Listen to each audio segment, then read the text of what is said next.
שלום לכולם, כאן תומר פאפה בעוד סרטון, והפעם אני רוצה לדבר על הקשר בין מחלת השימוטו, שינויים בתזונה ושינויים באורח החיים.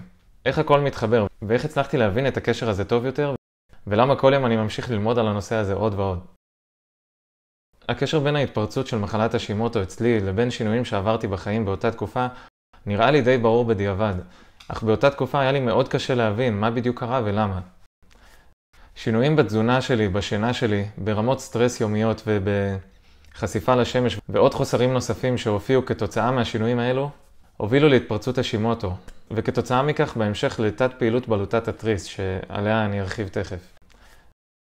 מהי מחלת השימוטו ומה ניתן ללמוד מהסיפור שלי כדי אולי למנוע התפתחות של מצבים דומים, בעיות הורמונליות, על סמך הניסיון שלי.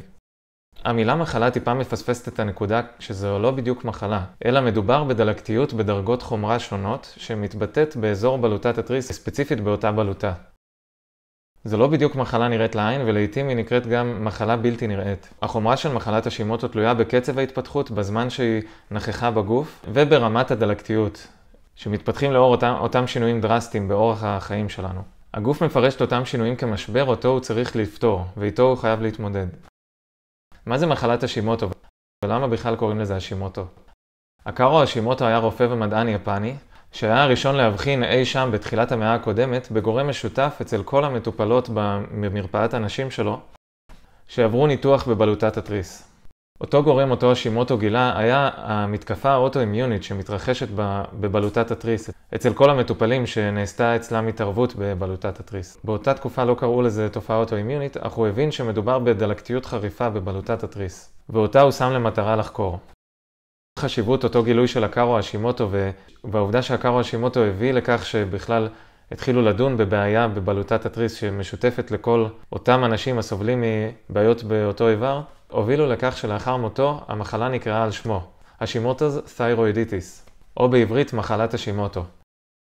ברמה הקלינית מחלת השימוטו מוגדרת בתור הסיבה הנפוצה ביותר לתת פעילות בלוטת התריס כיום.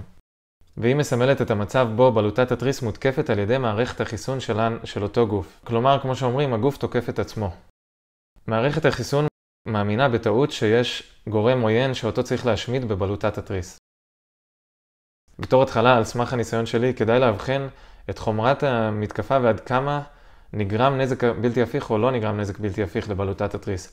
ולאחר מכן אפשר להחליט על טיפול הולם. כאשר נגרם נזק בלתי הפיך לבלוטת התריס אותו לא ניתן להשיב, אז יהיה צורך ככל הנראה בתיסוף חיצוני של הורמונים בכדורים ובמרשם לכדורים הורמונליים T3 ו-T4 או ההורמונים הטבעיים. יש המון מקורות שונים. הסימפטומים של תת פעילות בלוטת התריס הם בין היתר תחושת שישות כבדה, ערפול מחשבתי, רגישות לקור, עצירות, אובדן החשק המיני, מצב רוח ירוד, בריחה ממצבים חברתיים, לחץ דם נמוך, כולסטרול גבוה מהרגיל, השמנה ללא סיבה נראית לעין ונשירות בשיער. הסימפטומים יכולים להופיע כולם ביחד והם יכולים להופיע רק אחד או שני סימפטומים. אין כאן חוקיות. תת פעילות בלוטת התריס היא תופעה שלא כל כך פשוט להבחן אותה בבדיקות הדם. נדרשת חזרה מסוימת על בדיקות הדם לאורך תקופה מסוימת, ובמקביל חייבים להצליב את הבדיקות עם הסימפטומים. כדי להבין האם התת פעילות נגרמה כתוצאה ממחלת השימוטו או לא, אנחנו יכולים גם להוסיף נוגדנים בבדיקות הדם, אשר מטרתם להבחן תופעה אוטואימיונית בבלוטת התריס. ישנם בעיות ברקע שאולי עלולות לגרום למחלת השימוטו על סמך מחקרים, אותם אתם יכולים לראות בתיאור כאן בסרטון או במאמר באתר, ויכול להיות איזשהו קשר בין רמת חיידקים נמוכה או מייקרוביום חלש לבין התפתחות של מחלות אוטואימיוניות כאלו, כמו מחלת השימוטו. יהיה מעניין לראות עוד מחקרים כאלו ולבדוק את הקשר הזה בעתיד. לרוב בבדיקות הדם רוב הרופאים שולחים לבדיקה אחת שהיא TSH, שהוא בכלל לא הורמון של בלוטת התריס, וקשה מאוד להבחן בעזרתו בעיות אמיתיות בבלוטת התריס. ההורמונים הפעילים הם Free T3, Free T4, Free T4 ו-Free T3, אותם בודקים כיום ברוב קופות החולים, וכמו שאמרנו TPO ו-TGAB הם הנוגדנים שאמורים להעיד על בעיות האימיונית בבלוטת התריס כרגע. לפעמים רופאים שולחים רק לנוגדן אחד, וחשוב לזכור שיש שני נוגדנים. ישנו כלי נוסף שהוא אולטרסאונד שאני מניח שחלק מהמטופלים של בלוטת התריס מכירים אותו, ולפעמים אפשר בעזרתו להבחן השימוטו כאשר רואים על גבי בלוטת התריס נקודות מסוימות או אזורים מותקפים מסוימים, אך זה לא תמיד פשוט. חשוב לציין שנוגדנים גם קשה מאוד להבחן בעזרתם, ואם הם בטווח הנורמלי, לרוב זה לא יראה על פעילות אוטואימיונית. הימצאות נוגדנים בגוף ובדם לא שווה למתקפה אוטואימיונית. כאשר הנוגדנים עולים מעבר לטווח המקובל, אז שווה לבדוק יותר לעומק. כל זאת כמובן בתיאום מלא עם הרופא המטפל. לפעמים תאי מערכת החיסון השתמשו באותם נוגדנים כדי לסלק תאים מתים, וזה מנגנון לא כל כך פשוט להבנה. כאשר הנוגדנים גבוהים לאורך זמן, אז כמובן שיש מה לבדוק יותר ולבדוק ערכים נוספים. מה שעזר לי לא מעט במצבים כאלו, הוא המעבר לתזונה אנטי-דלקתית כמו אוטואימיון פלאו, AIP, ותזונות דלות בפחמימה אחרות, שהפחיתו את פעילות מערכת החיסון שלי, והפחיתו את הדלקתיות, שזה מה שחשוב בסופו של דבר. ככל שהדלקתיות והנוגדנים יעלו, ככה גם נחווה יותר בעיות של איזון בבלוטת התריס, בין אם תת פעילות בלוטת התריס ובין אם מצב ביניים של פעילות יתר של בלוטת התריס שנעה בין פעילות יתר לתת פעילות. ויש עדויות מלא מעט מטופלים שבמצב זה הובחנו בבעיות נפשיות בגלל התנודתיות בהורמונים ובמצבי הרוח. צריך להיזהר ולהבין בדיוק מה מקור הבעיה. פעילות יתר היא כמובן שחרור מוגבר של הורמוני בלוטת התריס, והוא יכול לקרות במצב של הרס הבלוטה, בה הבלוטה מפרישה כמות גבוהה של הורמונים לפני שהיא יוצאת מאיזון לחלוטין.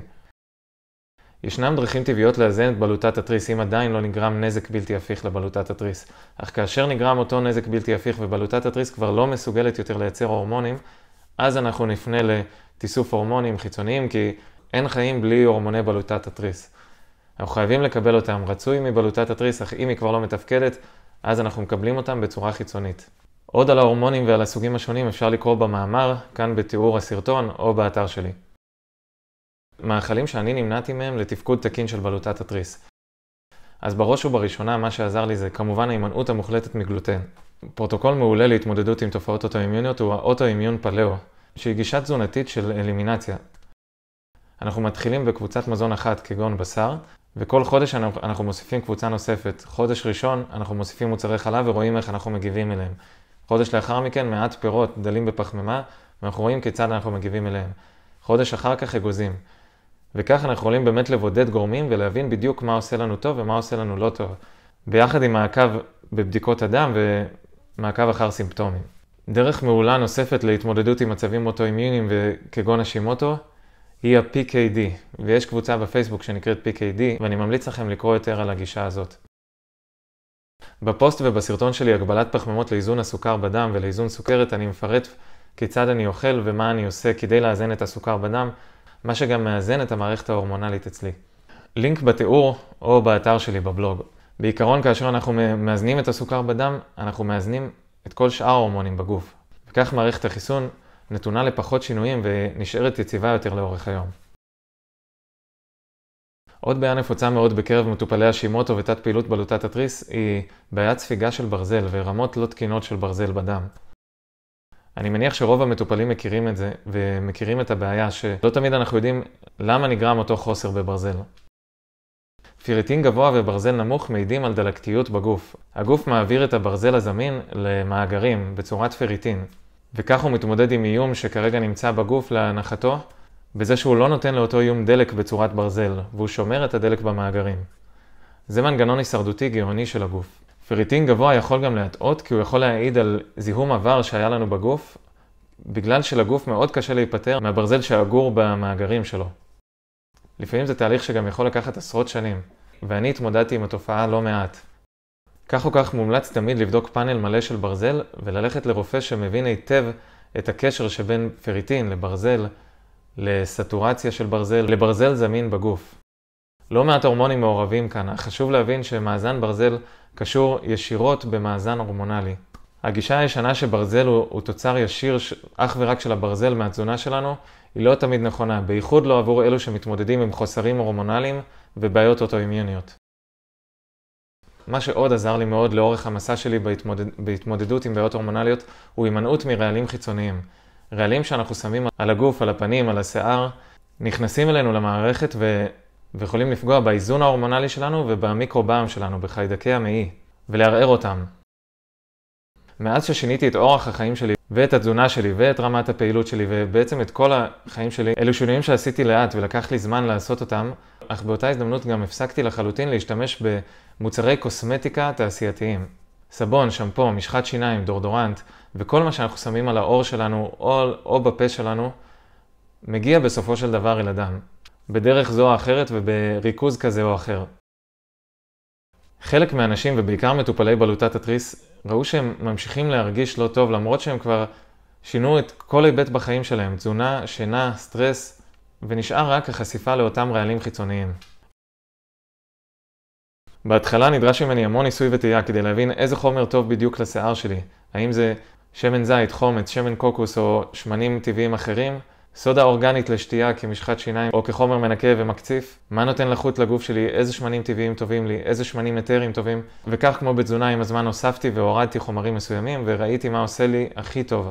וכן, כשאנחנו מתאזנים ואנחנו חוזרים לגוף מאוזן ברמות הסוכר בדם, איזון הורמונלי, ומחזירים את האיזון ההוליסטי הזה לגוף שלנו, אנחנו גם יכולים לראות איזה חומרים שאנחנו שמים על העור עושים לנו יותר טוב ופחות טוב. זה ניסוי וטעייה שגם לא נגמר, ואני משפר ומשנה אותו באופן כמעט יומיומי. לסיכום, אפשר להתמודד עם השימוטו בדרכים טבעיות, אך השאלה היא תמיד מה המצב הנוכחי של בלוטת התריס שלכם. האם נגרם כבר נזק בלתי הפיך כתוצאה מהשימוטו שהיה הרבה שנים בגוף, או שאנחנו יכולים עדיין לעשות משהו, ועדיין לא נגרם נזק שכזה לבלוטת התריס. תמיד יש לעקוב אחר השינויים בבדיקות הדם ביחד עם השינויים בסימפטומים, הנראים לעין, או הסימפטומים שלא נראים לעין שרק אתם מרגישים אותם, כמו ערפול מוחי, בריחה ממצבים חברתיים או עצירות ודברים שרק אתם תוכלו לענות עליהם. ניסוי וטעייה עם מזונות שאתם רגישים אליהם יהיה מהלך חכם בתהליך הלמידה, ואחר כך יש לבחור את התזונה שהכי נכונה עבורכם. כל זה בשילוב עם אנשי מקצוע והרופא המטפל שלכם כמובן. במידה וכן יגרם נזק בלתי הפיך לבלוטת התריס, ככל הנראה יהיה צורך לתסף חיצונית את ההורמונים, אותם בלוטת התריס כבר לא מייצרת באופן טבעי, וכמובן שלא להתקבע על תזונה אחת או על גישה אחת, ולחשוב תמיד מה הכי נכון עבורכם, במצב הספציפי בו אתם נמצאים כרגע. אני מקווה שעזרתי לכם קצת בסרטון הזה להבין את הקשר שבין תזונה, להשימוטו, לבלוטת התריס, ומה זה בדיוק אומר. למידע נוסף על תוכניות הליווי שלי, כנסו לאתר שלי בלינק כאן למטה בתיאור הסרטון או באתר, ותוכלו גם לקבוע שיחת ייעוץ בטופס יצירת קשר באתר. זהו, עד כאן הסרטון הזה, אני הייתי תומר פאפה, ועד הסרטון הבא שנשאר בריאים ומאוזנים.